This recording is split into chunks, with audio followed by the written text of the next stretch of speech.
Instalaciones de la Dijín de la policía fue trasladado en las últimas horas Carlos Enrique Leder luego de que fuera capturado tras su llegada a Colombia en las últimas horas. Conocimos su expediente judicial. En minutos, ampliación en Noticias RCN. ¿Qué viene entonces en el proceso del excapo del narcotráfico? En minutos revisamos cuál sería el paso a seguir en su nuevo cara a cara con la justicia. Tras más de 48 horas de permanecer en cautiverio, el joven de 16 años y estudiante Juan David Sanguino fue dejado en libertad en zona rural del municipio de Sardinata. En esta población perteneciente a la zona del Catatumbo ya se han registrado durante el último mes 2 secuestros. En minutos toda la información en Noticias RCN. Ya son 1.644 las víctimas mortales por el terremoto en Myanmar. Denuncian que el mal estado de algunas carreteras dificulta las operaciones humanitarias de los equipos en terreno como la ONU. Mientras las autoridades buscan sobrevivientes entre los escombros, la comunidad internacional envía equipos de rescate y suministros para los damnificados por el poderoso movimiento telúrico que sacudió al sudeste asiático. Las autoridades en Antioquia siguen buscando a los sicarios que asesinaron a la periodista María Victoria Correa, de 70 años, y a su hermana de 74. El crimen ocurrió en un establecimiento público del municipio de Envigado. La situación de orden público en Buenaventura sigue siendo compleja. 6 personas han sido asesinadas por sicarios en menos de una semana. El llamado es a retomar la tregua entre las dos bandas delincuenciales que operan en el distrito. La información completa en minutos en Noticias RCN. Entre el 2024 y el 2025, cerca de 40 establecimientos comerciales que operan bajo la figura de supuestos sindicatos han sido sancionados por las autoridades. ¿Qué ha pasado con estos establecimientos al día de hoy? ¿Cuáles son las sanciones? En minutos les presento un informe sobre este tema. Increíble. En plena crisis con el agua, la CAR encontró la construcción de un pozo profundo en un municipio de Cundinamarca. El lugar podría almacenar agua para 15 piscinas olímpicas. Un adulto mayor de 73 años resultó gravemente herido al ser impactado por un artefacto explosivo que fue lanzado mediante un dron que utilizan los grupos armados al margen de la ley en la región del Tarra, norte de Santander. En Noticias RCN seguimos con toda por Colombia, esta vez desde el departamento de Atlántico, donde se realiza el Salinas Fest. Más de 100 deportistas llegaron hasta aquí al municipio Juan de Acosta para participar en diferentes modalidades desde acá. Esta transmisión de Noticias RCN, ya nos vemos. Mucha atención. Hamas publicó hace minutos un segundo video de Elkana Bohbot, el rehén colombo-israelí que permanece en cautiverio tras ser secuestrado el 7 de octubre de 2023 en Israel. Con un tono desesperado, dice que la verdadera guerra psicológica es despertar sin poder ver a su hijo y a su esposa. Reitera su deseo de salir de allí, no tiene comida y necesita ayuda. Hizo además un llamado al Partido de los Trabajadores de Israel a que gestionen su liberación. La verdadera guerra psicológica es despertarme sin ver a mi hijo, sin mi esposa. Esto hace que mi salud no sea buena. Quiero salir de aquí. ¿No lo entienden? Quiero salir de aquí. No tengo comida. Vamos ahora con noticias del país porque Carlos Leder, una de las caras de la época más violenta de Colombia, volvió al país y fue capturado. El excapo del cártel de Medellín pasó la noche en la Dijín. ¿Qué se sabe de él? ¿Cómo está? ¿Y dónde? Pues revisemos esta noticia con Giovanni Suárez, además de nuestros periodistas que están desplegados. Giovanni, adelante, muy buenas tardes.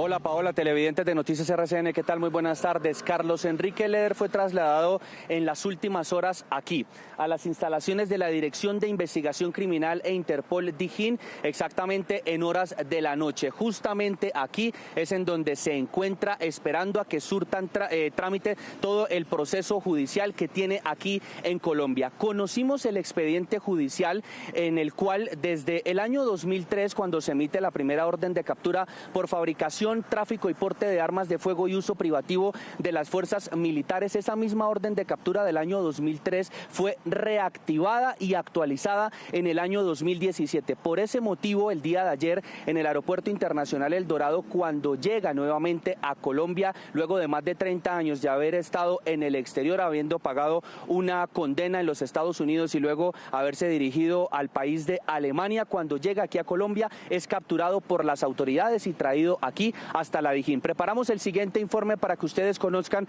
precisamente ese expediente judicial con todo el proceso que tiene Carlos Leder aquí en Colombia ante la justicia.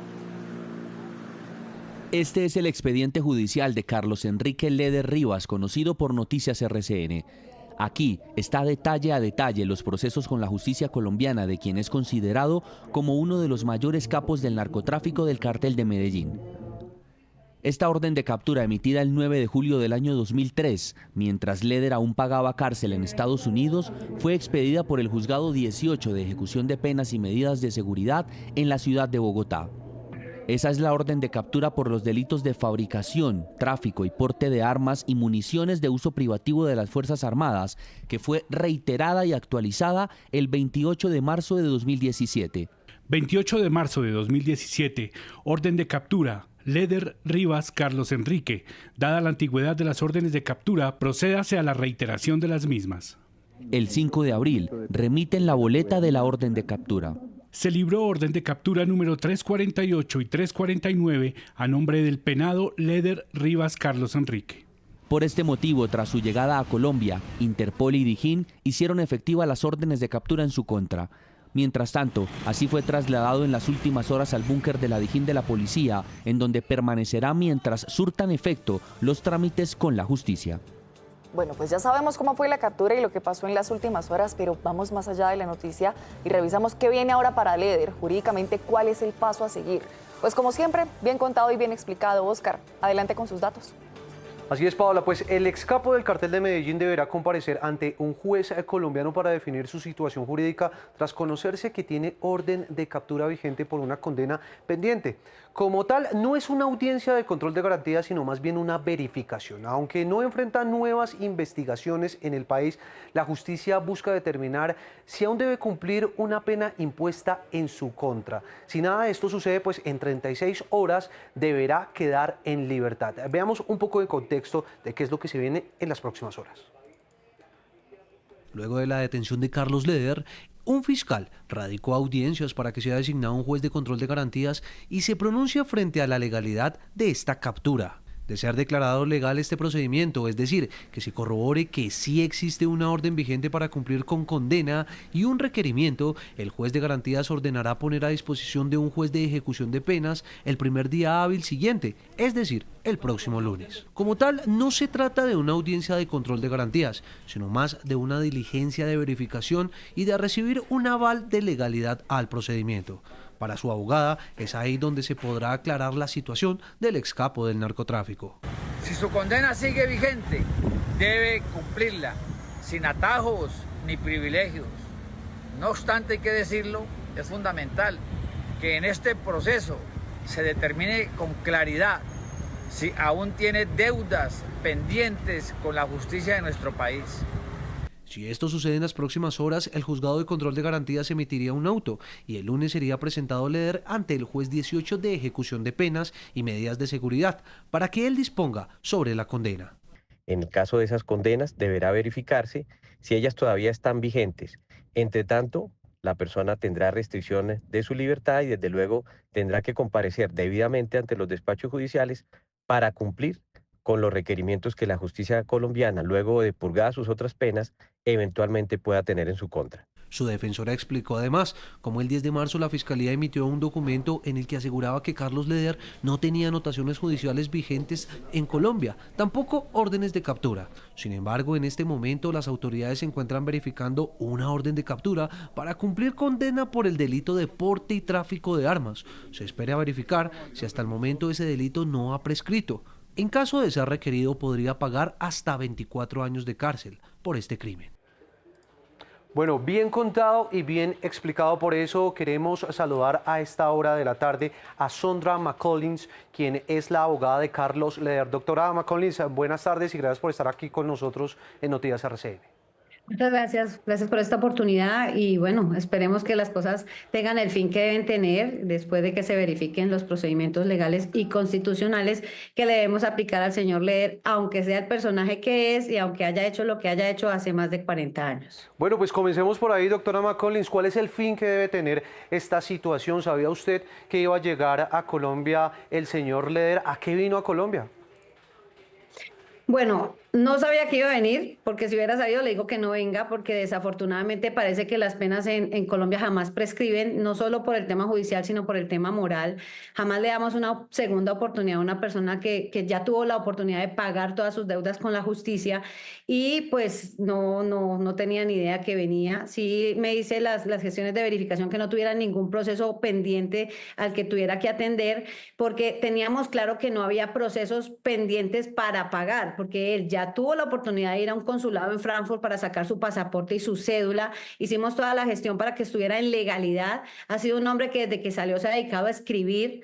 Entonces, pues nos sorprende mucho lo que pasó. No le había dicho a su familia que venía. Supongo que venía a darle una sorpresa a sus hijos o a sus nietos que todavía están en Colombia o a algunos de sus familiares que todavía viven en Colombia, o a reencontrarse con su país, con el país que dejó hace más de 38 años cuando fue entregado a las autoridades americanas sin ningún debido proceso, sin practicarle ningún tipo de gestión ni constitucional ni jurídica, porque pues lo capturaron y el mismo día estaba compareciendo ante un juez de la República de los Estados Unidos para pagar un delito de narcotráfico allá. Recuerden que lo condenaron a 135 años y una cadena perpetua y no tuvo la oportunidad de negociar, él se fue a juicio. Abogada, ¿qué sigue en las próximas horas? Sabemos que está a la espera pues, de una audiencia, esta es de control de garantías, es con un juzgado de ejecución de penas. ¿Qué es lo que sigue? Aterricemos por favor al televidente. Bueno, la condena se trata de una condena por fabricación y tráfico de armas de la Ley 30 de 1986. Pues obviamente esta condena emitida en el 95, la Ley 30 de tráfico de armas, la condena es de 1995 y se queda ejecutoriada en ese momento donde la asume el juez de ejecución de penas. Para la Ley 30, en esa época, que estamos basándonos también en el Código 80 del anterior Código de Procedimiento Penal, antes de la Constitución del 91, indicaba que las penas prescribían en la máxima pena indicada en la sentencia, por lo tanto la prescripción serían 24 años.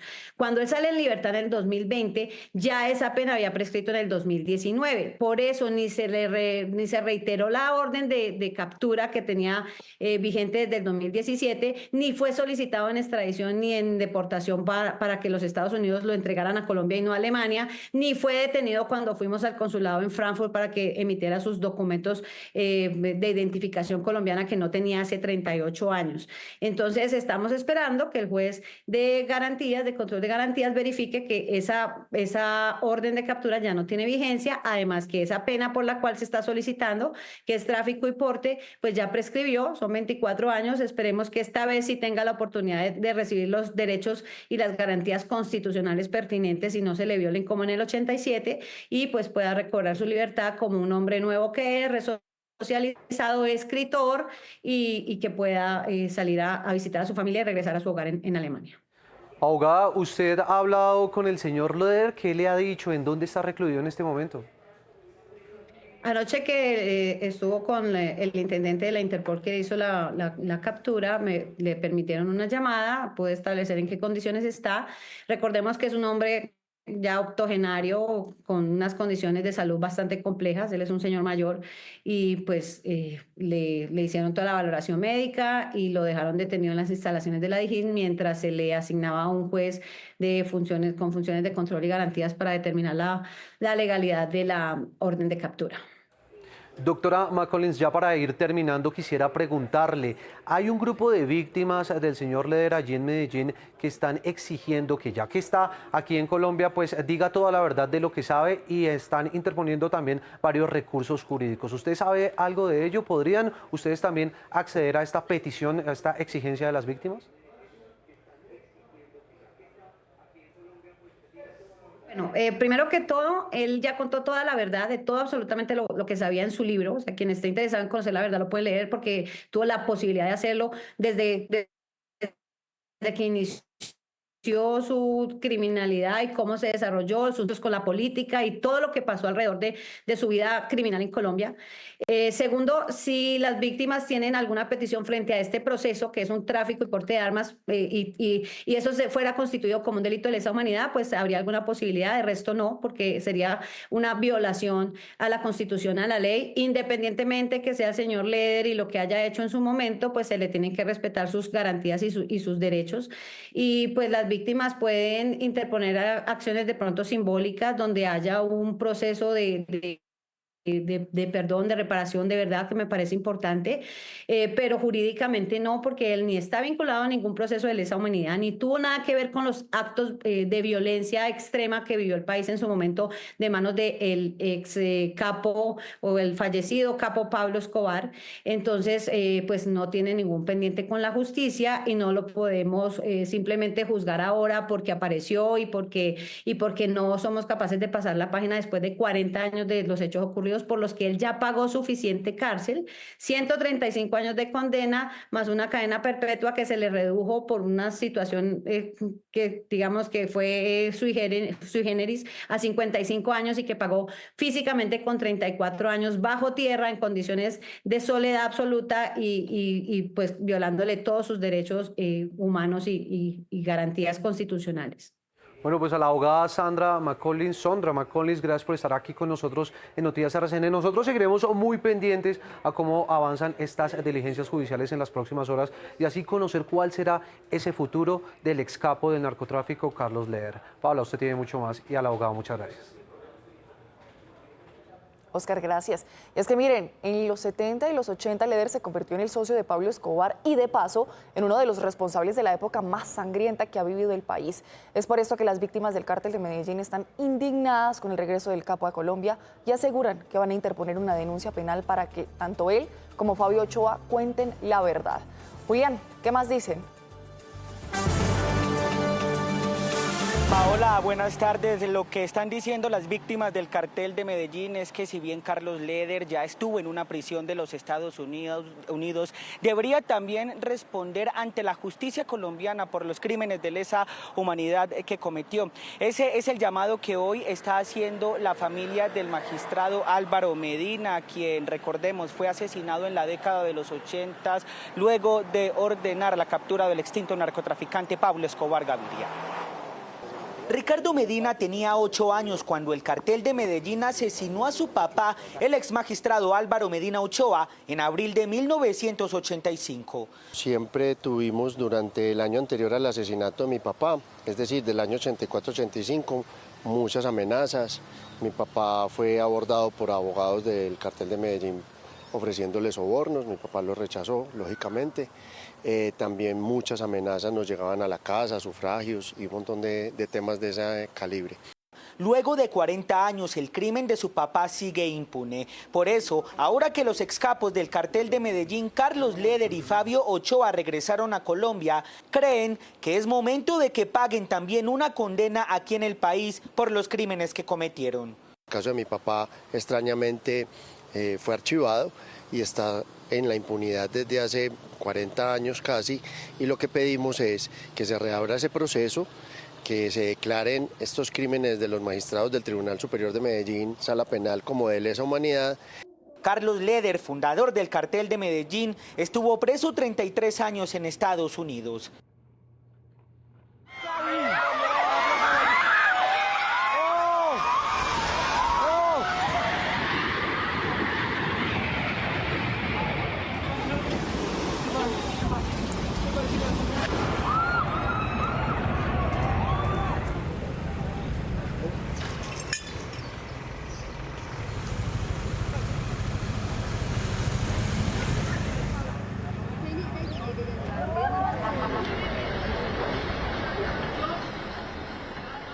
Desolación y caos es poco para poder describir lo que hoy vive en Myanmar por las consecuencias del terremoto de 7.7 que sacudió además al sudeste asiático. La cifra de fallecidos ya asciende a 1.644 y reportan 3.408 heridos, además de decenas de desaparecidos. La ONU advirtió que las operaciones humanitarias no pueden realizarse con facilidad por los daños en las carreteras.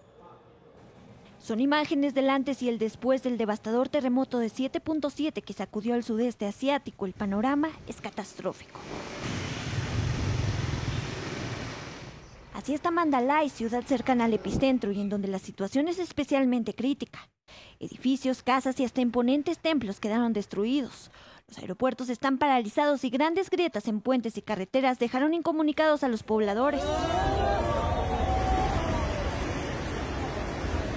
El jefe de la junta militar que gobierna el país tras el golpe de estado en 2021 viajó a la zona cero para evaluar el daño. Y es que por si fuera poco lo que causó el terremoto, este país de 60 millones de habitantes está sumido en la pobreza y en una profunda crisis humanitaria a causa de una guerra civil de grupos étnicos rebeldes y combatientes pro democracia que luchan contra los militares. De otro lado, la primera ministra de Tailandia informó que su país regresó a la normalidad tras el movimiento telúrico y que además de continuar con las tareas de rescate en el edificio en construcción que colapsó, investigarán qué causó el desplome.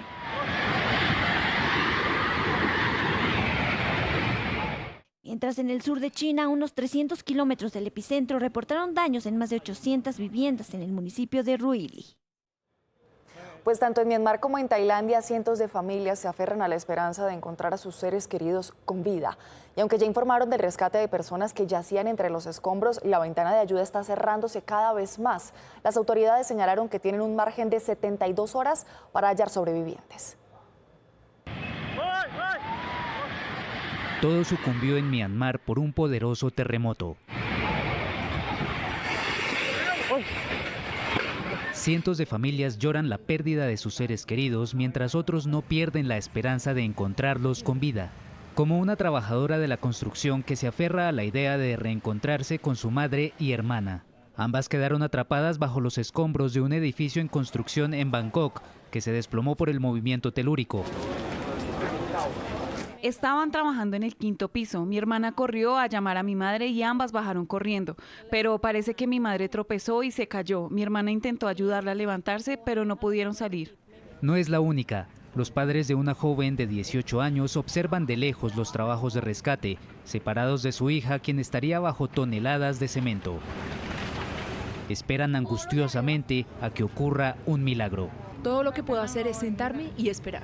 Pese a la difícil situación, hay noticias alentadoras. En Myanmar fue rescatada una mujer que estuvo 30 horas atrapada en lo que quedó de un edificio de apartamentos. En ese mismo punto podría haber más de 90 personas atrapadas, por lo que el trabajo de los equipos de emergencia continúa para permitir que decenas de familias puedan abrazarse de nuevo. Pues miren, ya les hemos contado que aunque el terremoto fue en Myanmar, en Tailandia y en China también lo sintieron y causó estragos. Pero las distancias entre sí no son tan largas como pareciera, aunque hablemos de varios países. Miren, este mapa nos muestra que hay poco más de 1.300 kilómetros entre Mandalay, la ciudad cercana al epicentro en Myanmar de este movimiento telúrico, y Bangkok, en Tailandia, donde también reportaron daños y grietas en edificios, así como en las carreteras. Si lo vamos a comparar con nuestra geografía, esa distancia sería la misma que podría recorrer alguien entre Popayán y Barranquilla. Vean ustedes, la diferencia es de tan solo 11 kilómetros. Y es que si bien es cierto la magnitud del movimiento telúrico, que fue de 7.7, y la profundidad de solo 10 kilómetros, hicieron de las suyas y causaron toda esta ola de devastación. Pues bien, la comunidad internacional ha respondido al llamado de la Junta Militar de Myanmar por ayuda, tanto para los rescates como para los damnificados. China, India y Rusia ya enviaron suministros humanitarios y también equipos de rescate para los trabajos en las zonas más afectadas. En Bangkok también fueron desplegados expertos estadounidenses. Rescatistas expertos chinos, indios, rusos y estadounidenses se unen a una gran labor. Ayudar en los esfuerzos para encontrar vida entre los escombros del devastador terremoto en Myanmar y Tailandia. Ante la magnitud del desastre, la Junta Militar permitió el ingreso de extranjeros a prestar ayuda pese a la guerra civil que vive el país.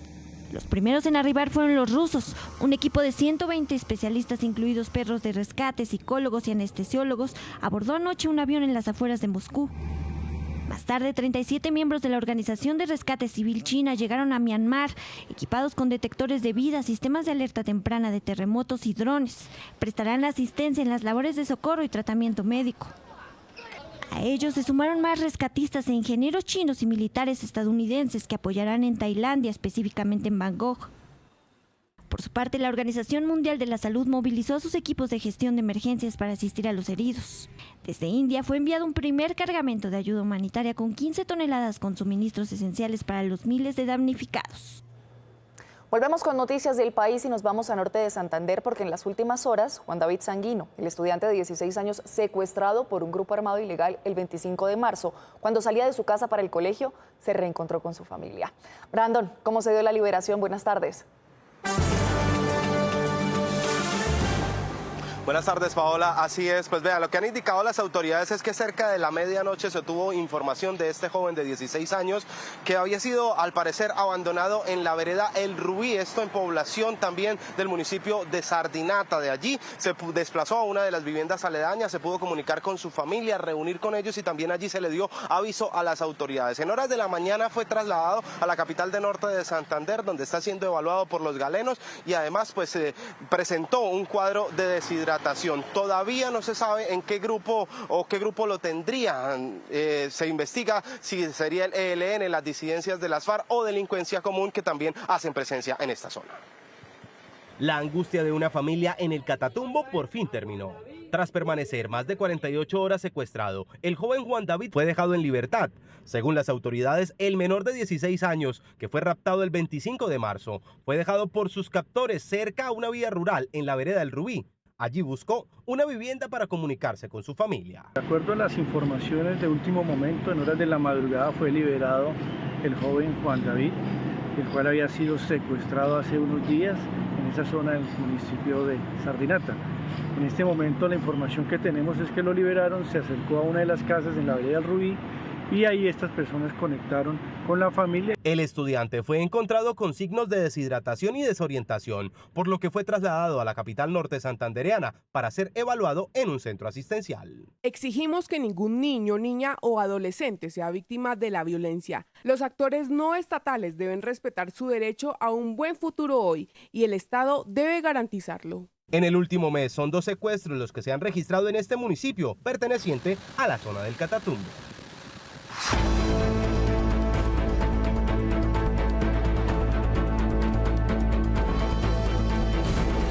Noticia importante en el Valle del Cauca. Hace pocos minutos confirmaron un nuevo secuestro. Larry, ¿de quién se trata y dónde ocurrió?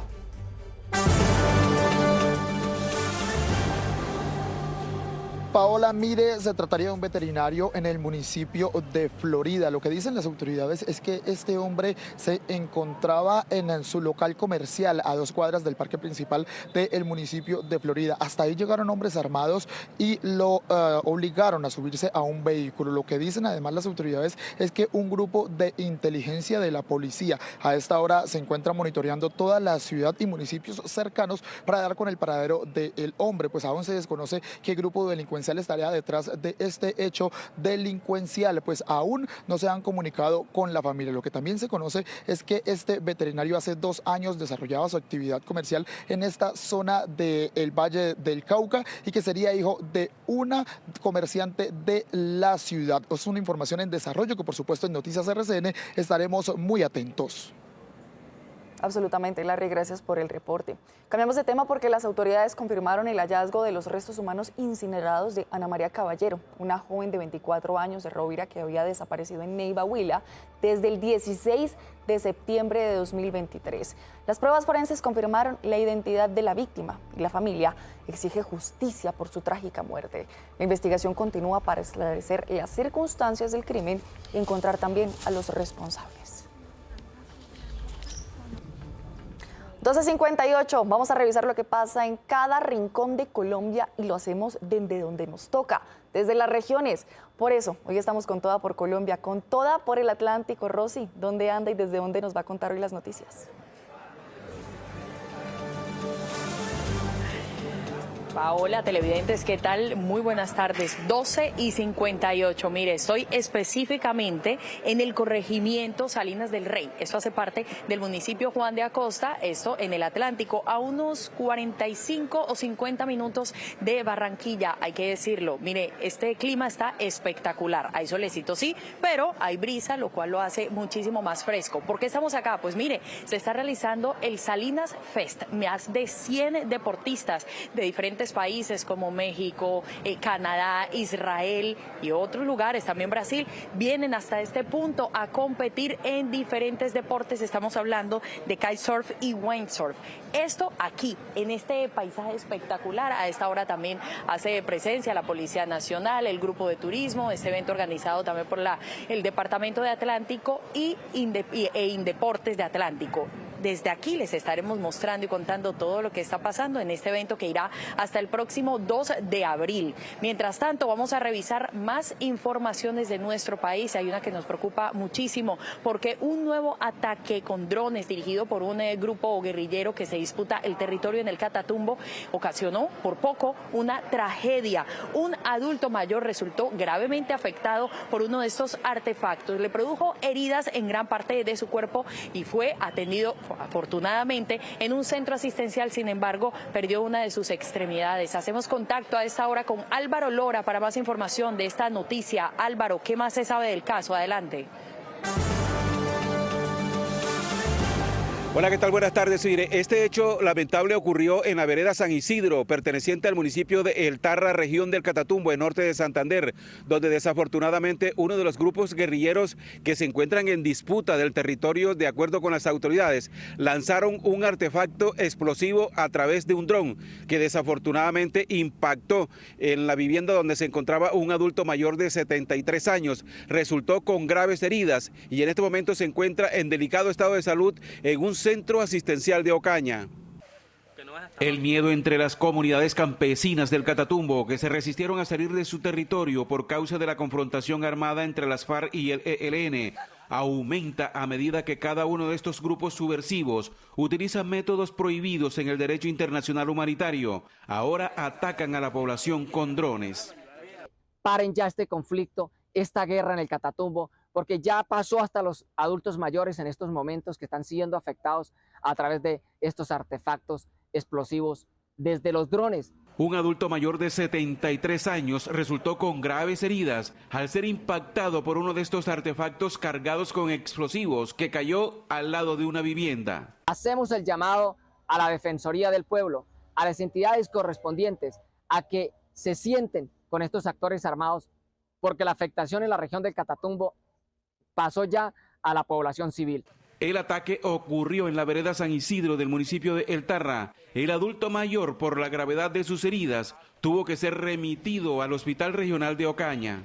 Repudiamos todo acto violento que afecta a la población civil. Siempre hemos venido pidiendo a los grupos armados que saquen a la población civil del conflicto. Esta nueva acción violenta en el Catatumbo originó desplazamientos de campesinos de la región de El Tarra, Tibú y la parte baja de Versalles y Filogringo. Mire, de acuerdo con las autoridades, estos hechos violentos que se vienen presentando en la región de El Tarra, también de Tibú, en la parte de Versalles y Pueblo Nuevo, vienen provocando nuevos desplazamientos de familias que han tenido que salir de su territorio con el fin de resguardarse y de poder salvar a sus hijos, teniendo en cuenta que han quedado en medio de estos combates. Álvaro Lora, Noticias RCN, región del Catatumbo, norte de Santander.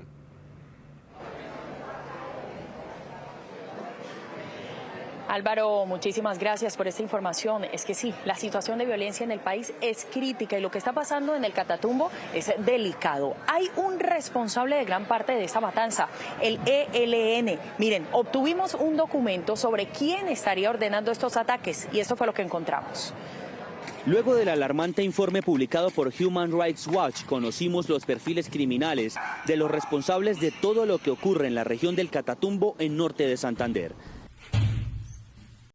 Leonel Salazar Roa, alias Satélite, Robinson Navarro, alias Alfred, y Oscar Emilio Pérez, alias Arbey, son los 3 cabecillas del ELN, a quienes el mismo ministro de Defensa e Inteligencia Militar se refirieron en las recientes reuniones como los responsables de los desplazamientos masivos y los fuertes combates de este grupo criminal contra las disidencias de las FARC.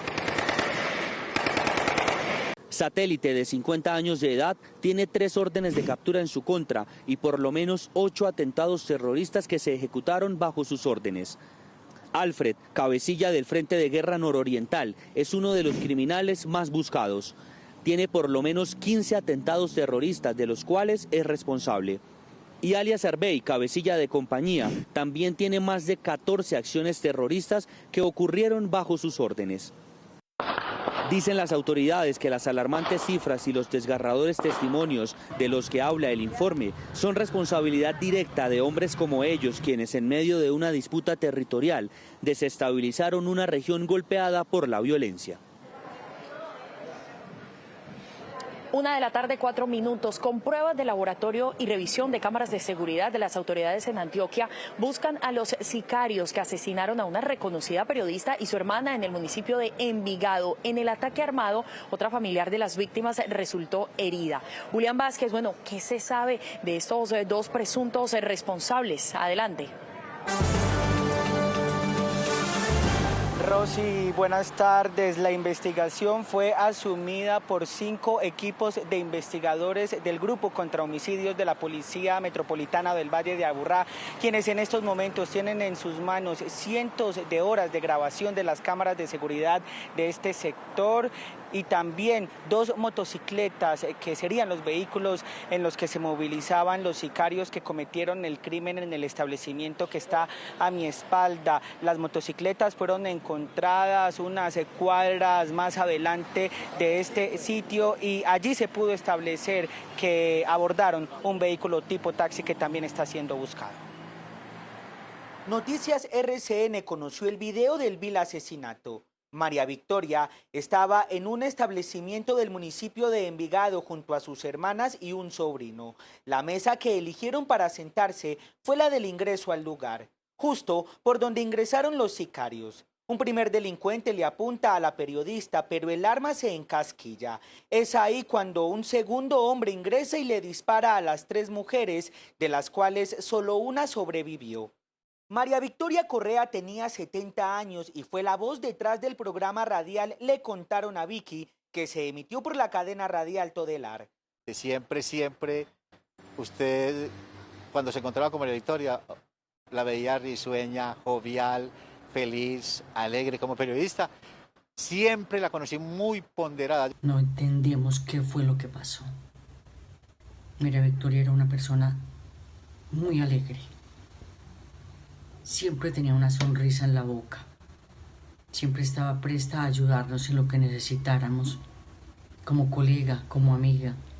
La periodista era egresada de la Universidad de Antioquia, dedicó su vida profesional a la radio y fue fundadora socia del Club de la Prensa. Se logra identificar la motocicleta, la cual fue abandonada a 5 cuadras del lugar de los hechos. De igual manera se identificó en videos que estos sujetos abordaron un taxi y en estos momentos policía, gracias a trazabilidad de cámaras de Medellín y Itagüí, está haciendo las pesquisas en el sector donde estos sujetos les abordaron este vehículo. La investigación fue asumida por el CTI de la Fiscalía.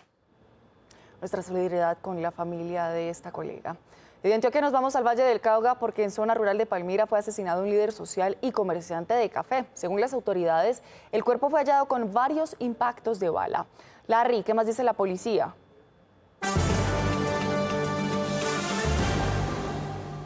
Paola, mire, los hechos se registraron en zona rural del municipio de Palmira, exactamente en el corregimiento de Tenjo. Hasta ahí llegaron las autoridades para inspeccionar lo que sería el homicidio de este líder social. Este hombre fue encontrado al interior de su vivienda con varios impactos de bala. Las autoridades se encuentran investigando qué grupo delincuencial estaría detrás de este hecho. Mientras tanto, desde la Personería de Palmira indicaron que se tenía advertido que podría haber hechos de violencia contra líderes sociales de la zona rural de Palmira.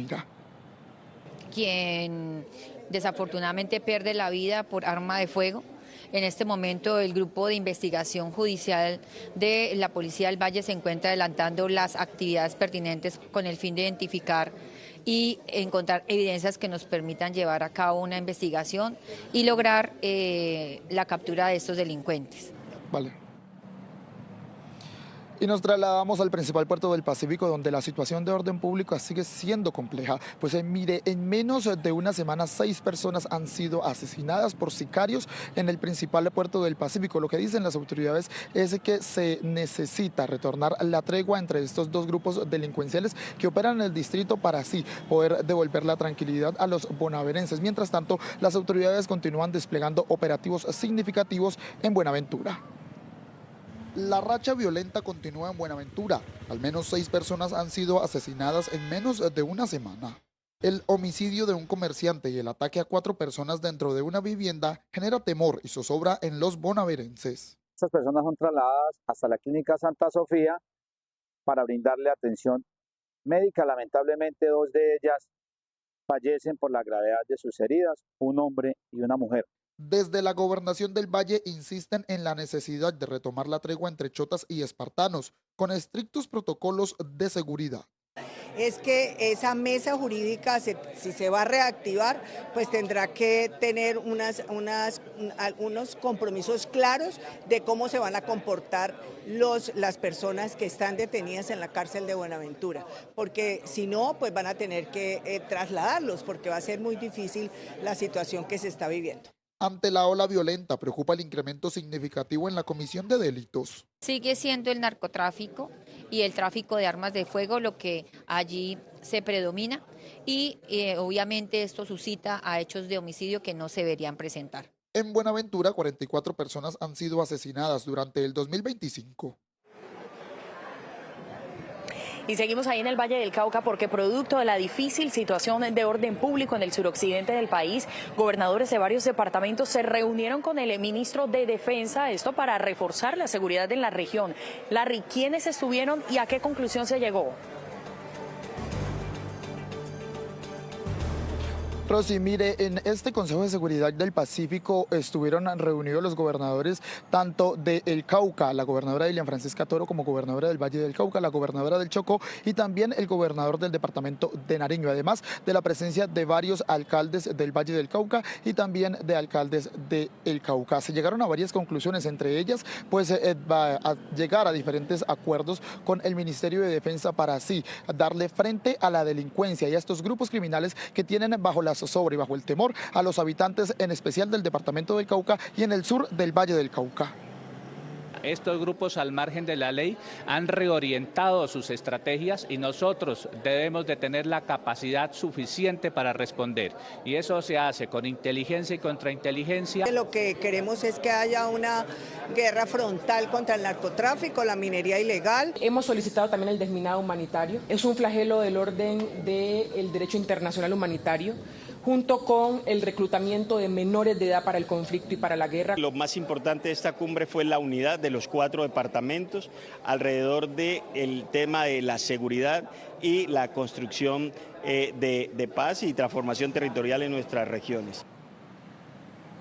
La mandataria del departamento del Chocó también insistió en el desminado humanitario que se debe realizar en esta zona del Pacífico colombiano. Mientras tanto, aquí continúan los diálogos por parte de los alcaldes y la gobernadora del Valle del Cauca y los alcaldes de los municipios que también estuvieron presentes en esta cumbre que busca la seguridad del Pacífico colombiano. La información que reportamos desde el Valle del Cauca. Continúen ustedes con más noticias RCN. Larry, gracias. Y miren, lo que ha vivido el departamento del Cauca durante esta semana nos aterra y también nos duele. 84 personas resultaron lesionadas entre fuerza pública y civiles por el accionar de grupos armados ilegales, atentados demenciales que dejan también destrucción en municipios como Piendamó y Cajibío, e incluso hoy hubo nuevos combates. Carlos Andrés, ¿cuál es la situación del departamento del Cauca hasta ahora?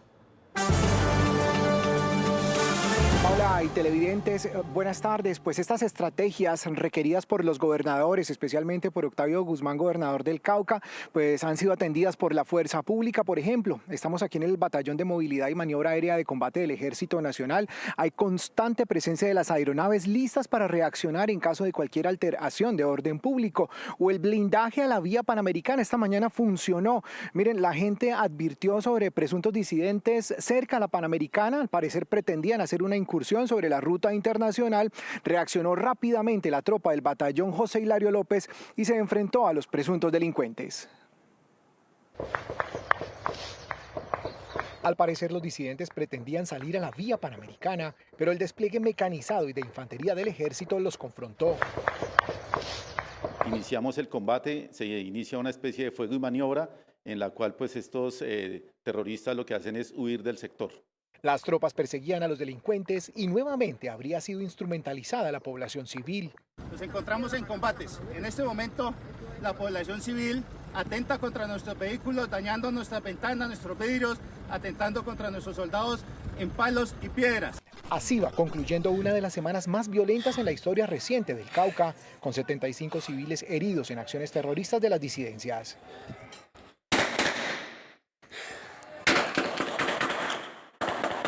De ellos, 6 con heridas de gravedad permanecen hospitalizados. Un paciente que lamentablemente tiene un compromiso medular que quedó cuadraplégico. Las mascotas de los policías en Santander de Quilichao, que sufrieron heridas por múltiples esquirlas, también fueron atendidas. Recibieron apoyo de un veterinario de nuestra dirección de carabineros y posteriormente fueron llevados a una clínica veterinaria especializada. 6 días en los que 9 municipios estuvieron bajo ataques y combates, un militar y un presunto disidente murieron. Y aunque parezca increíble, volvió a pasar. Otra vez en un operativo en Bogotá, las autoridades encontraron sitios de rumba que funcionaban con fachadas de sindicatos. Allí descubrieron desde menores de edad hasta droga. Paula, hablemos de este operativo en el sur de la capital, pero además, ¿qué ha pasado con los otros sindicatos que también han sido sellados por esta misma razón?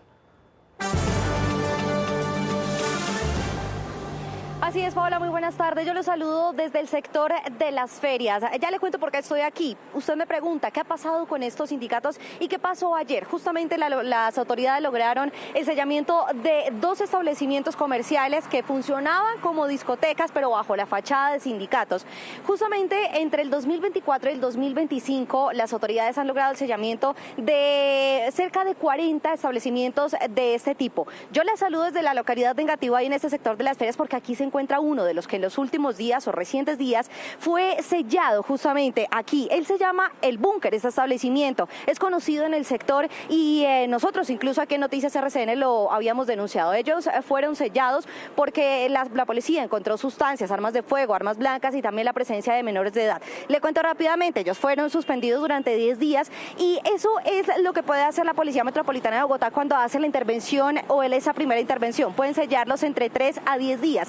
Si ellos no cumplen esa sanción, pueden llegar a sancionados hasta 3 meses. Y si reinciden en el término de 1 año, las autoridades locales o un funcionario de la localidad puede tomar la decisión de hacer el cierre definitivo. Sin embargo, pues lo que se observa es que esto sigue pasando y en el siguiente informe les quiero mostrar qué es lo que pasa con estos sindicatos y cuáles son las sanciones que se les imponen. La ofensiva de las autoridades para desmantelar los establecimientos abiertos al público que funcionan bajo la fachada de sindicatos no para. En la noche de este viernes, en el desarrollo de varios operativos en la localidad de Kennedy, 2 supuestos sindicatos fueron sellados por la Policía Metropolitana de Bogotá y otros 4 inmuebles fueron intervenidos. Donde se dan 3 capturados, la incautación de una granada y más de 500 dosis de estupefacientes que se sacan de circulación en el sector. En los operativos se halló la presencia de menores de edad ingiriendo bebidas embriagantes y sustancias prohibidas, así como la venta de licor adulterado. Adicional a esto, se incauta dinero producto de la venta de estos estupefacientes.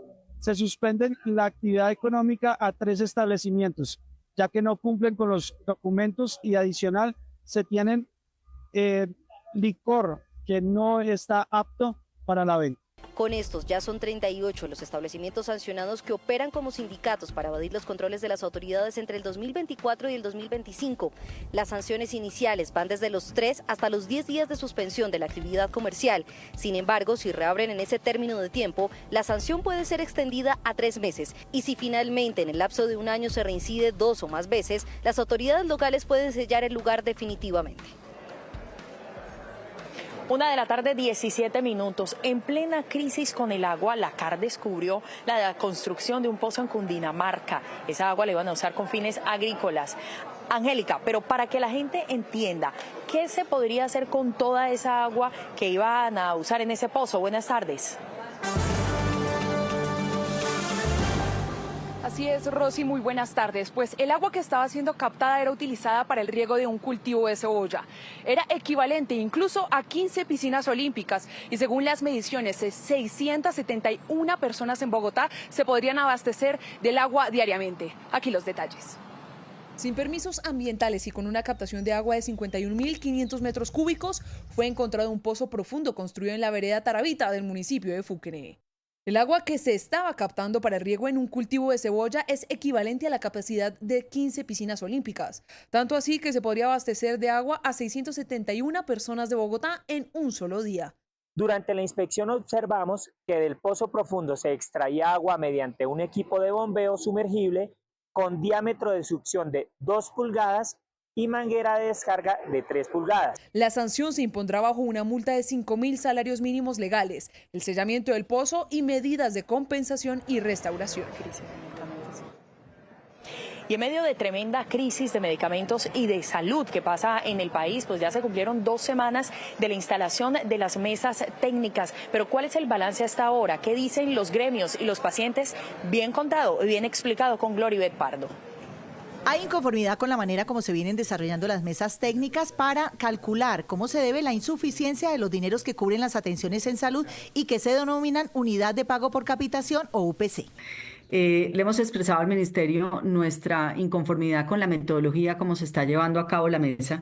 Es imposible realmente que los actores puedan aportar metodológicamente la información que se requiere para hacer la revisión de las frecuencias. Hay que ajustarla y hay que cambiarla porque pareciera que la intencionalidad es avalar y no resolver un problema. La invitación puntual al ministro de Salud es que tenemos que cumplir la orden de la Corte. No hay consenso en cuanto a la calidad de la información que se lleva a las mesas. Esta segunda mesa de trabajo de la UPC hay una fragmentación excesiva de servicios de salud y esto conlleva a que haya una débil información, una información que todos los grupos cuestionaron como de muy pobre calidad.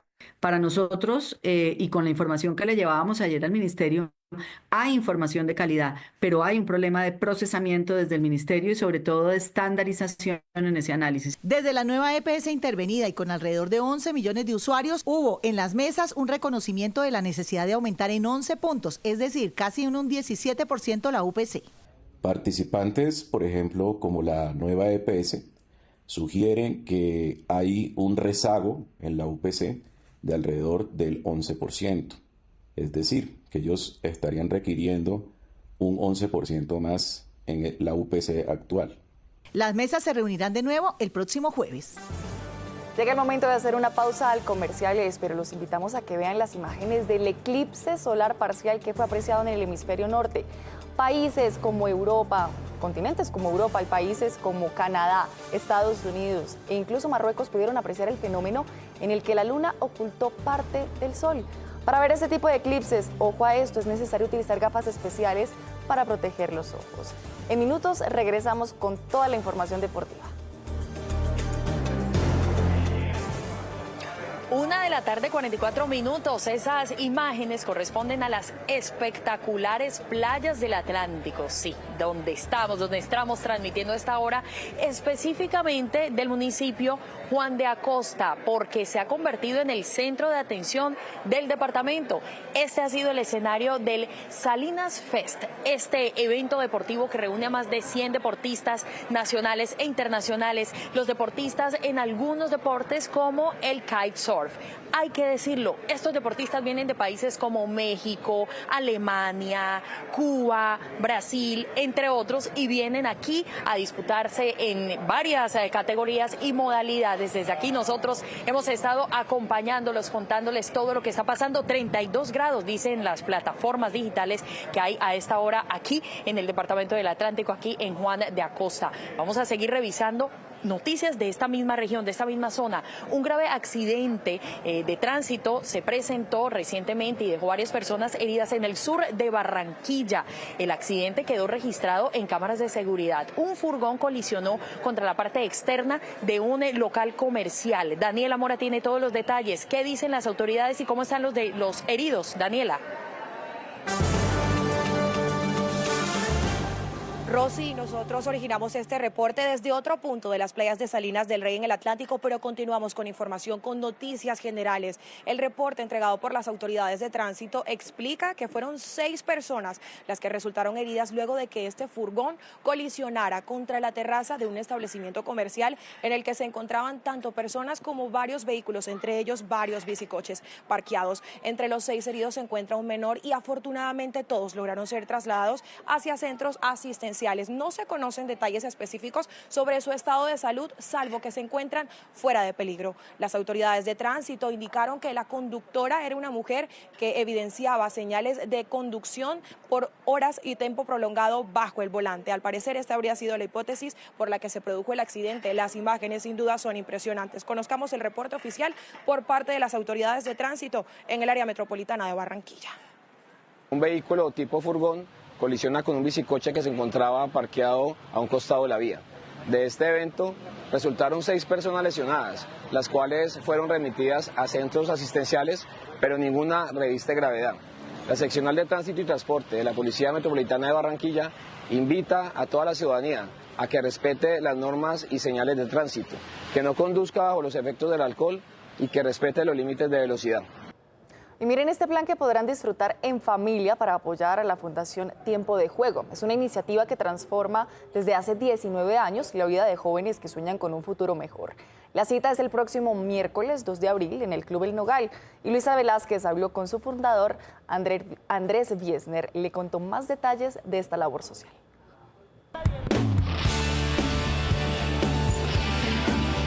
La Fundación Tiempo de Juego se prepara para su mejor partido, una gala benéfica que busca recaudar fondos para seguir en su titánica tarea de ayudar a jóvenes de sectores marginales a través del deporte y otras disciplinas. Y es la presentación de una película donde ustedes se ponen en escena a través de ese gran laboratorio, de ese gran experimento que tiene la Fundación, y es una película coproducida por ustedes mismos. ¿Y qué más vamos a tener ese día? Cuenta la historia de Tiempo de Juego desde 3 jóvenes que transformaron su vida en las diferentes actividades de la Fundación. Va a haber un panel con futbolistas, Hugo Rodallega, Andrés Ginás, Vanessa Córdoba, va a estar moderado por Andrea Guerrero y al final va a haber una subasta. Y es que la Fundación ha sido motor y vehículo integral de superación desde hace 19 años. Ha sido muy importante para mi desarrollo futbolístico y personal, porque he enseñado y he aprendido bastantes cosas. En mi desarrollo ha funcionado bastante porque sé cómo expresarme con las personas. Apostándole a transformar la vida y entornos de nuevas generaciones, la Fundación trabaja sin descanso para propiciar escenarios de liderazgo y oportunidades de futuro. Es una propuesta que tiene la Fundación para que muchas niñas y niños puedan seguir creciendo en el fútbol profesional. Venimos trabajando en Casucá y sus alrededores. Mientras David lidera un grupo que se prepara para participar en grandes torneos, de manera simultánea otro grupo de estudiantes busca conquistar sus sueños a través de la música. Me encontré que aquí había muchísimo más que música y deporte. Me terminé enamorando tanto de los procesos y la metodología de la Fundación como de la música en general. Esta fundación nos ha inspirado mucho porque podemos tener más futuro así. Para los que no tenemos plata y nos gusta los instrumentos, aquí nos apoyan con eso. Película, conversatorio y subasta, un plan imperdible para disfrutar en familia en el Club El Nogal el próximo miércoles 2 de abril. Las boletas se pueden comprar en la página de Tiempo de Juego, www.tiempodejuego.org. Es un plan familiar. Sueños cumplidos, otros por hacerse realidad. En común tienen estos jóvenes el propósito de superarse y ganarle a tantas adversidades que solo se erradican con disciplina y dedicación.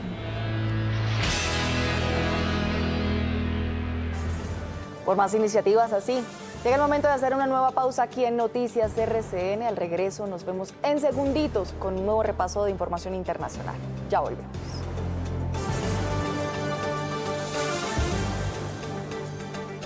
Son de partidos distintos, pero en Washington las vieron bien unidas. ¿Qué pasó en esa visita? A eso fuimos, a poner en alerta lo que está pasando en Colombia. La violencia, hostigamiento, amenazas constantes, recibimos quienes pensamos diferentes al gobierno de Gustavo Petro. ¿Qué las une en realidad en un momento Hoy, de una coyuntura? Hoy defender la democracia. Hemos sido vulneradas en nuestro ejercicio parlamentario. Una mujer que votó por Gustavo Petro, ¿no? Petrista arrepentida.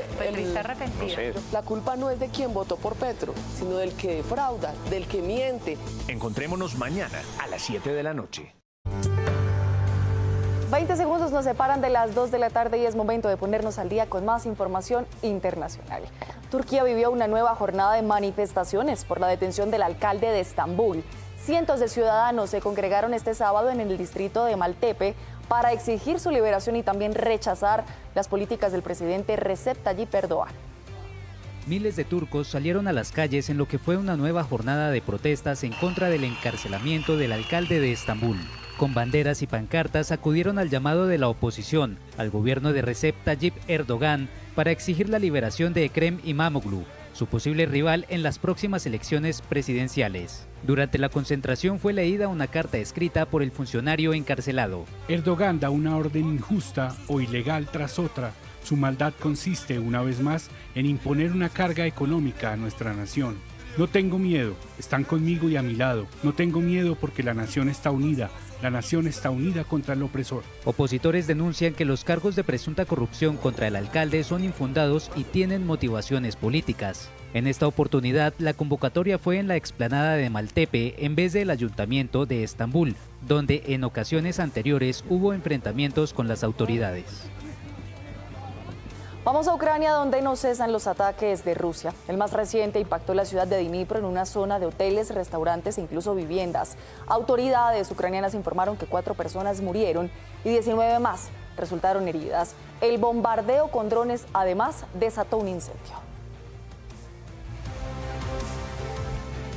Las autoridades de Ottersberg, en el norte de Alemania, investigan qué desató un incendio en 7 automóviles Tesla. Aún no han establecido si el incidente en un concesionario está relacionado con las protestas que fueron convocadas a nivel mundial contra el dueño de la compañía fabricante de esos vehículos, Elon Musk. Los manifestantes buscan desincentivar la compra de estos autos en rechazo a los recortes que adelanta Musk en Estados Unidos.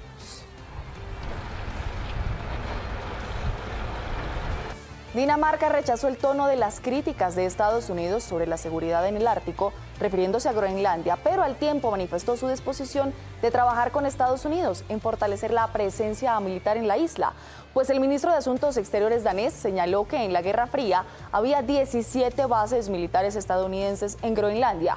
Actualmente solo hay una. Dinamarca y Groenlandia estamos muy dispuestos a discutir esto con ustedes, con la mente abierta. Aún contamos con el Acuerdo de Defensa de 1951. Este ofrece amplias oportunidades para que Estados Unidos tenga una presencia militar mucho más fuerte en Groenlandia. Si eso es lo que desean, entonces hablemos de ello. El Tribunal Contencioso Electoral de Ecuador dejó en firme la inhabilidad política por 2 años contra la vicepresidenta Verónica Abad. Esto tras una contrademanda de la canciller Gabriela Sommerfeld por violencia política de género. Ahora, Abad tendrá que pagar una multa de $14.000, además de disculparse con la ministra de Exteriores, y no podrá votar el próximo 13 de abril en la segunda vuelta presidencial.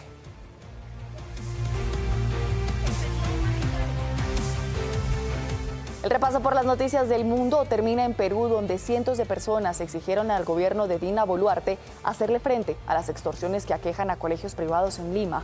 Los centros educativos han tenido que contratar servicios de seguridad privada ante la creciente ola de amenazas.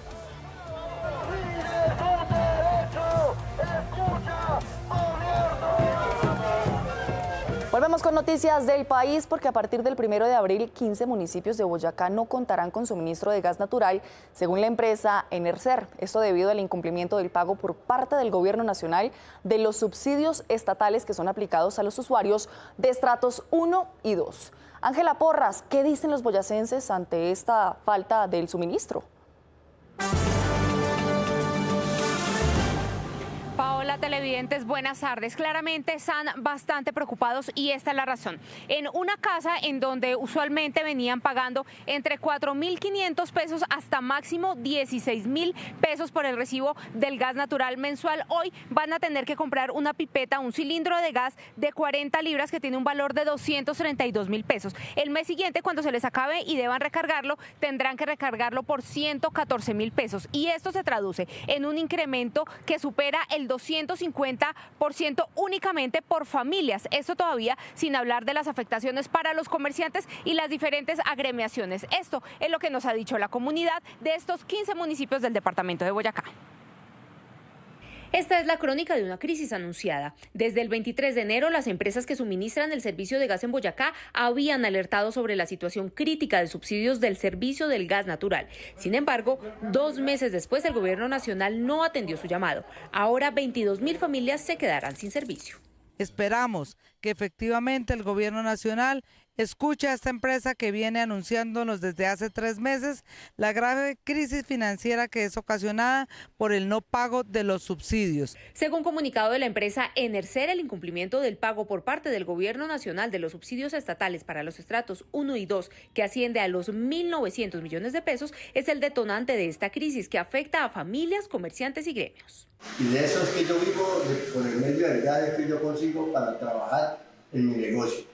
Un llamado especial al gobierno nacional para que sea consciente de que se puede generar una problemática social. La recarga de una pipeta de gas de 40 libras para un mes cuesta 114.000 pesos, mientras que por la mensualidad del gas natural una familia pagaba entre 4.400 hasta 16.000 pesos, lo que representa un incremento del 259% en cada hogar. Y aunque Sumapaz hace parte de Bogotá, es cierto que la localidad, por su esencia rural, pues tiene ciertas complejidades. Sin embargo, uno de los puntos que ha venido mejorando tiene que ver con la salud. Miren lo que nos cuenta Angélica Arango.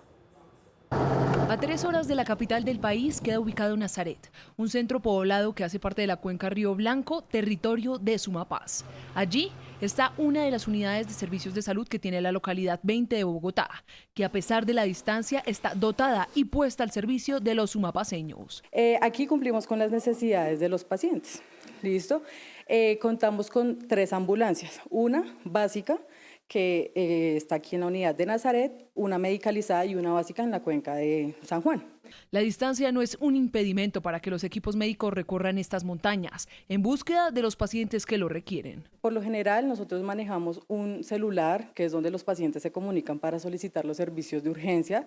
Ellos nos indican cuál es su necesidad, porque está requiriendo la urgencia y la ambulancia, y la ambulancia va hasta su hogar, los recoge y los trae. En la unidad se presentan servicios de urgencias 24 horas, medicina, enfermería, psicología, odontología, trabajo social, vacunación y laboratorios. Si ya es algo que requiere un especialista y requiere de alguna radiografía, de alguna ecografía, que no contamos aquí en este centro de primer nivel, se remite para Bogotá. Pero además cuentan con jornadas de especialistas en medicina interna, medicina general, pediatría y ginecología. Los días miércoles y jueves tenemos una ruta de la salud que va con usuarios para Bogotá. El servicio, que hace parte de la subred sur de la capital, busca acompañar y apoyar a los ciudadanos, campesinos y habitantes de la localidad más grande y más importante ambientalmente de Bogotá.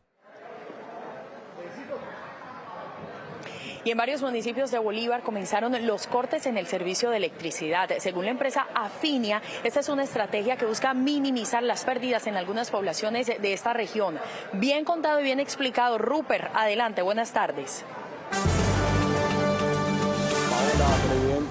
tardes, para todos. Mire, lo que ha dicho la empresa Afinia es que esta es una medida adoptada para que en las poblaciones donde hay bajo recaudo en la facturación de energía se puedan poner al día. Precisamente inició ayer en el municipio de Montecristo, donde de acuerdo con la electrificadora el recaudo es apenas del 1%. Pues bien, esta decisión no ha caído muy bien del todo.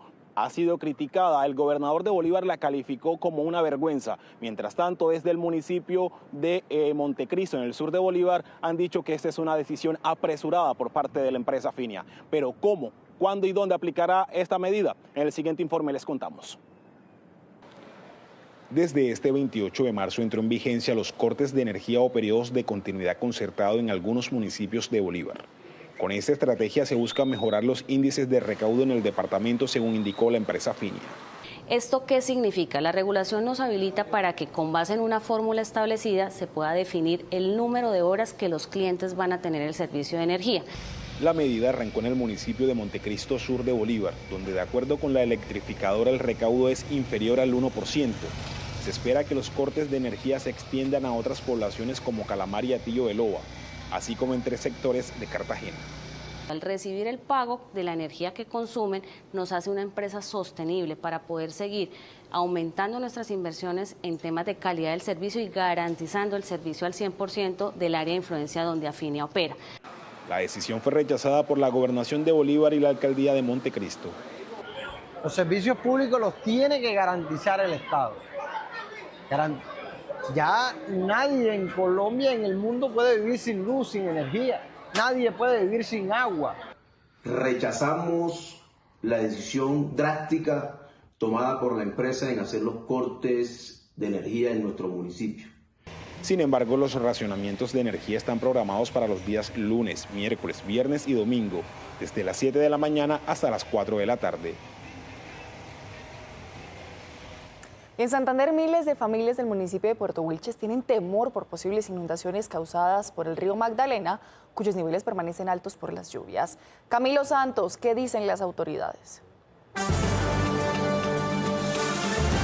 Paola, televidentes, así es, muy buenas tardes. Gran preocupación en el municipio de Puerto Wilches debido a que esta es una de las zonas que más sufre cada vez que llueve en el departamento de Santander. Justamente la mayoría de su territorio es bañado por el río Magdalena. Allí las autoridades instalaron jarillones para evitar que el río se desborde y provoque emergencias. Pero ¿qué está ocurriendo? En el corregimiento de Vijagual, uno de estos jarillones se encontró bastante afectado producto del aumento del caudal del río que está buscando ingresar justamente a la población, y son más de 30.000 los habitantes que se encuentran en riesgo. Ya las autoridades llegaron al lugar y han dicho que en los próximos días tomarán medidas urgentes para evitar que ocurra una inundación, como históricamente se ha presentado en esta zona de Santander. Este es el panorama que se registra en el corregimiento de Vijagual, en Puerto Wilches, donde unas 7.000 familias permanecen en riesgo por posibles inundaciones. La necesidad y la calamidad que está ocurriendo con el socavamiento que se está presentando en la parte superior del pueblo de Vijagual, lo cual generaría un inconveniente con aproximadamente 30.000 personas. En el sitio hicieron presencia autoridades del orden municipal para adelantar un balance de los daños y tomar medidas urgentes que mitiguen la emergencia. Hace muchísimos años se presentó una situación similar en Vadillo también, que durante muchos años estuvo afectando a muchísimas familias, y la idea es que pues eso no vuelva a ocurrir. En otro punto del departamento, un fenómeno de remoción en masa afectó el trayecto de la quebrada Perchiqués, que está represada, y de seguir las lluvias podría colapsar y generar daños en el municipio de Cepitá. Vienen apoyando todas las labores de monitoreo desde el mismo día en que se reportó este fenómeno de remoción en masa que está causando este represamiento. En Puerto Wilches y Cepitá, autoridades piden a las comunidades estar atentas ante cualquier alerta por la temporada de lluvias. 2 de la tarde, 12 minutos. Bueno, aumenta la brisa aquí en Salinas Fest. Recordemos este festival que reúne a cerca de 100 deportistas en torno, entre otras modalidades deportivas, al kitesurf. Miren, ustedes lo que están viendo ya es la llegada de algunos de los deportistas que vinieron desde otra playa en Puerto Velero. Aquí se va a llevar a cabo el fin de la competencia del día de hoy. Recordemos que también hay otras actividades que involucran niños y también muestras gastronómicas gastronómicas y culturales. Con esta información y estas imágenes, nos vamos a una pausa aquí en Noticias RCN, pero ustedes quédense con nosotros. Al regreso tenemos muchas más noticias.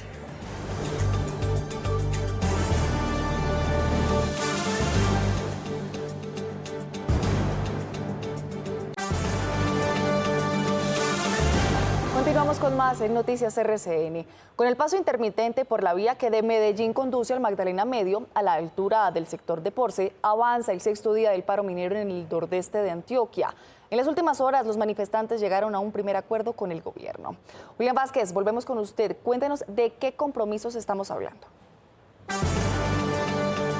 Así es, Paola, el paro minero en el nordeste del departamento de Antioquia continúa. Sin embargo, ya se han conocido los primeros compromisos, en este caso por parte del gobierno nacional, que a partir del 31 de marzo y durante el siguiente mes realizará jornadas intensivas en el territorio para avanzar precisamente en la formalización de estas familias mineras, quienes están pidiendo ser reconocidos como mineros ancestrales y no como criminales.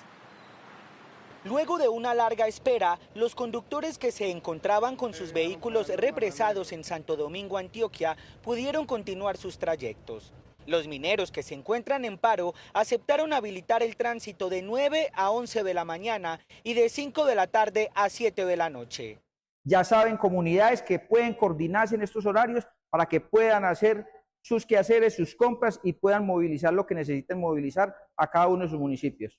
Los mineros aseguran que no se retirarán de la vía hasta tanto alcancen un acuerdo con el gobierno.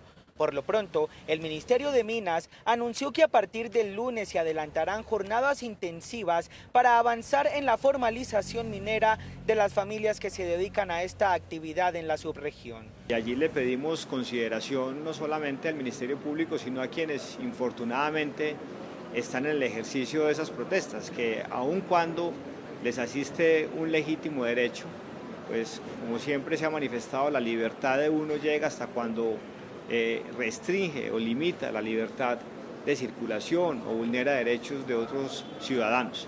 En la zona hace presencia la policía y el ejército.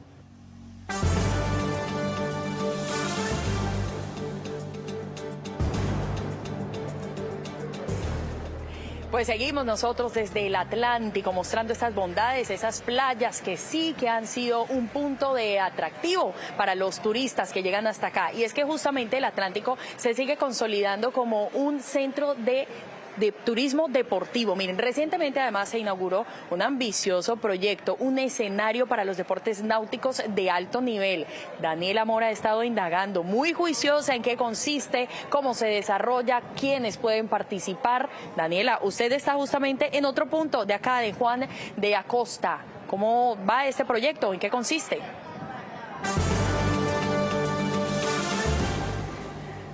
Rosy, desde ayer iniciamos esta tarea, ha sido maratónico, pero una experiencia maravillosa. Y es que hablamos del Centro de Deportes Náuticos, o mejor conocido como Náutica de Salinas del Rey, un nuevo escenario deportivo construido a orillas del Mar Caribe con un diseño muy similar al que producen las olas de nuestras playas junto con el viento para protegerse en medio de todo un proceso natural. Está ubicado a orillas de esta playa desde donde originamos información en directo, Salinas del Rey, donde también a esta hora comienzan a llegar los deportistas que hace aproximadamente 50 minutos llegaron hasta este punto después de haber iniciado una de las competencias programadas para el día de hoy. El Centro de Deportes Náuticos fue construido para impulsar y fomentar la formación y la práctica de deportes impulsados por el viento, un magnífico proyecto que hoy es una realidad. Aquí les traemos todos los detalles. De un ecosistema natural único en el mundo, es necesario hablar de Juan de Acosta. Dos cosas que son insuperables, olas y vientos. Y en este punto se concentra olas y vientos. No lo tiene en ninguna otra parte, según lo que yo le escucho y le entiendo a las personas que saben de este tema. Ni siquiera un kilómetro más allá, un kilómetro más hacia el este o hacia el oeste. No, es este punto. Sus condiciones naturales a orillas del Mar Caribe lo convirtieron en el escenario del nuevo Centro de Deportes Náuticos del Atlántico. Al contrario de Santa Marta o Cartagena, que tienen unos atributos turísticos naturales son bellísimas ciudades y por lo tanto la gente llega. A nosotros nos toca, como no los tenemos esos atributos, nos toca construirlos.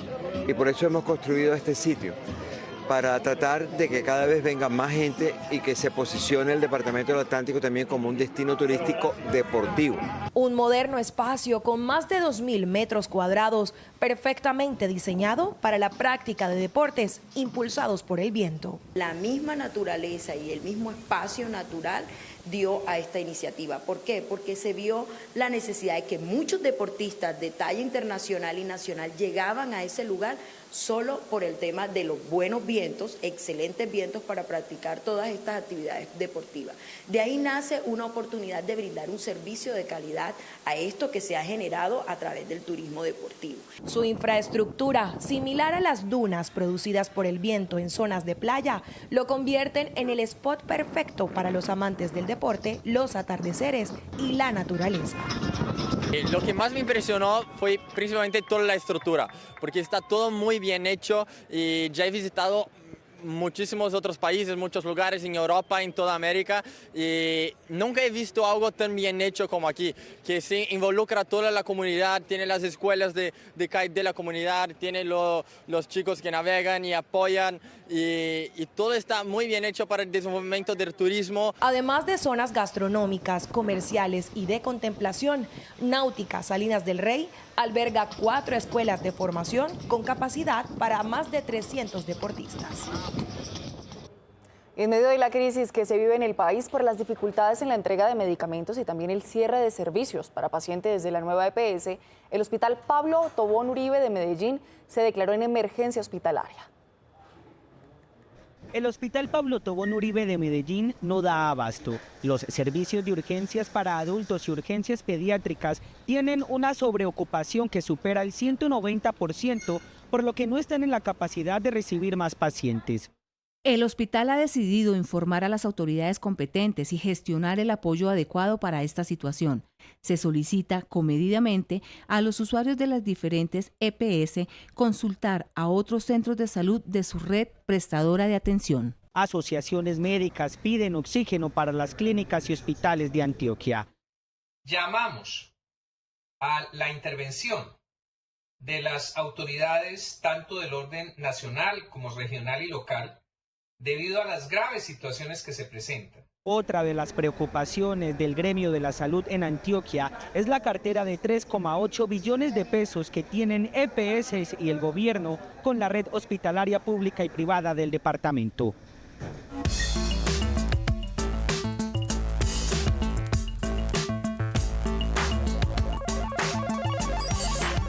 Hola, muy buenas tardes, bienvenidos a Generación Tecno. Hoy vamos a hablar de innovación, pero esta vez en el sector salud, porque cada vez más vienen incorporando nuevas tecnologías, desde la atención al paciente hasta los equipos médicos. Hola, soy Carlos Felipe Escobar y dirijo el Hub de Innovación y Emprendimiento Hub EX. Hola, soy Wilmer Rodríguez, Country Manager de BGH Colombia. Hoy les vamos a presentar el LabIX, Laboratorio de Innovación en Inteligencia Artificial en Salud. El LabIX parte del reconocimiento que en nuestro país vienen surgiendo múltiples soluciones de inteligencia artificial para salud. Al mismo tiempo, también los hospitales, los centros territoriales quieren implementar y usar la inteligencia artificial para responder a los inmensos desafíos que tenemos en la salud en Colombia. Sin embargo, hemos tenido dificultades para incorporar esas soluciones a lo que está ocurriendo en la vida real de los pacientes, en la vida real de los profesionales. ¿Qué es lo que buscamos en el lab? Primero, referenciarnos de cómo funciona esto bien cuando se quiere implementar inteligencia artificial a gran escala. ¿Qué encontramos con los mejores referentes? Que se trabaja de forma interdisciplinaria. Se involucran desde el comienzo profesionales de salud que entienden de inteligencia artificial, profesionales en todos los campos de ciencias de datos y tecnologías, los mejores recursos tecnológicos para desarrollar soluciones, pero por supuesto también todos los equipos de economía, de salud, administración y ética. Con esos equipos podemos lograr tener soluciones para los desafíos que estamos viviendo en el mundo entero y por supuesto también en Colombia. Nosotros con el Laboratorio de Inteligencia Artificial estamos ayudando a cada una de estas empresas a poder tener una solución basada en inteligencia artificial para poder llevar esta solución no solo en diagnósticos tempranos, sino también en procesos de cada una de esas organizaciones. Podrán visitarnos en las instalaciones del HobbyX de la Universidad del Bosque. También nos pueden visitar en la página web www.labiax.co. Los esperamos. Con estas nuevas tecnologías, según los expertos, se están generando herramientas que responden a la necesidad de los pacientes. Esto fue todo por hoy en Generación Tecno. Continúen con más en Noticias RCN.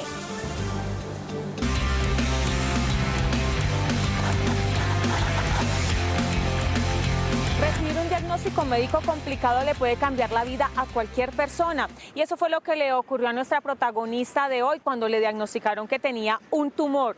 Pues en ese instante iniciaron varios episodios de ansiedad y de miedo. Pero hoy Ancar Lucía nos cuenta su historia de superación y sobre todo de transformación.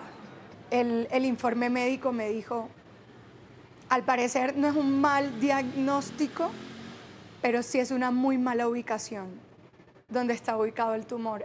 Y lo mínimo que podría pasar es que me toque fracturarte la mandíbula para sacarte el tumor. Fracturarte la mandíbula para sacarte el tumor.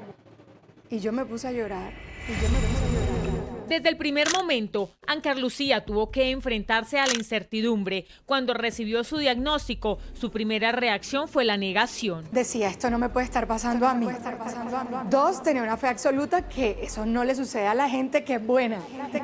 Si yo no le hago daño a nadie, si yo me cuido, si soy una persona sana, voy a terapia. Pero lo más difícil llegó con la espera. Durante más de un mes, la ansiedad y el miedo la invadieron mientras esperaba ser atendida por un especialista. Pero llegar a esta consulta con esta doctora, que fue la pared más grande con la que me he podido estrellar en la vida, me hizo entender, sí lo tienes y puede ser terrible, pero está en ti decidir cómo lo vas a afrontar.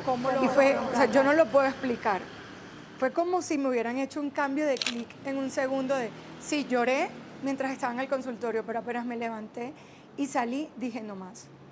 No va a ser duro, no va a ser difícil. Y fue en ese cambio de actitud donde encontró la fuerza para seguir adelante. Con el apoyo de su familia y su fe inquebrantable, se enfrentó a la cirugía con valentía. Hay disponibilidad con el doctor Sergio Fabián Zúñiga.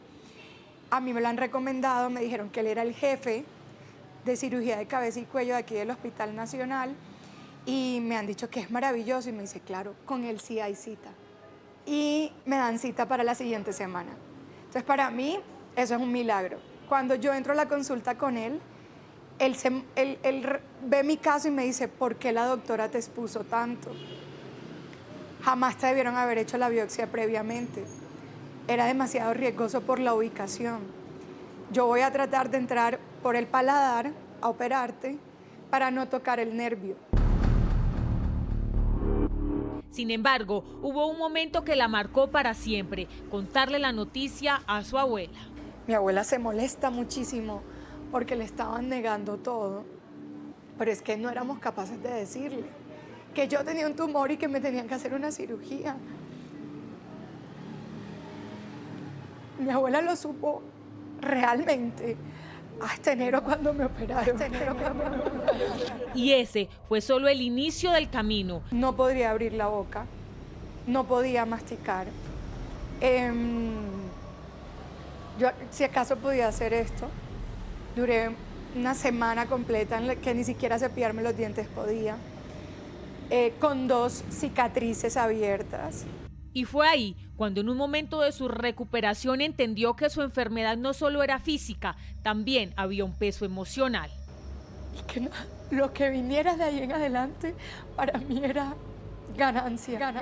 Su fe y la constancia dieron frutos. Y cuando el médico me ve otra vez, se acuerda de la cirugía y dice, no te preocupes, sigue hablando, sigue siendo feliz, yo te necesito feliz. En el proceso, la cultura de su natal Barranquilla, con el baile y la alegría, jugó un papel fundamental. Me fui a bailar 4 horas debajo del sol, mi familia histérica, yo hinchada, la cara así. El calor no me ayudó, pero yo me lo bailé y fue la mujer más feliz de este mundo.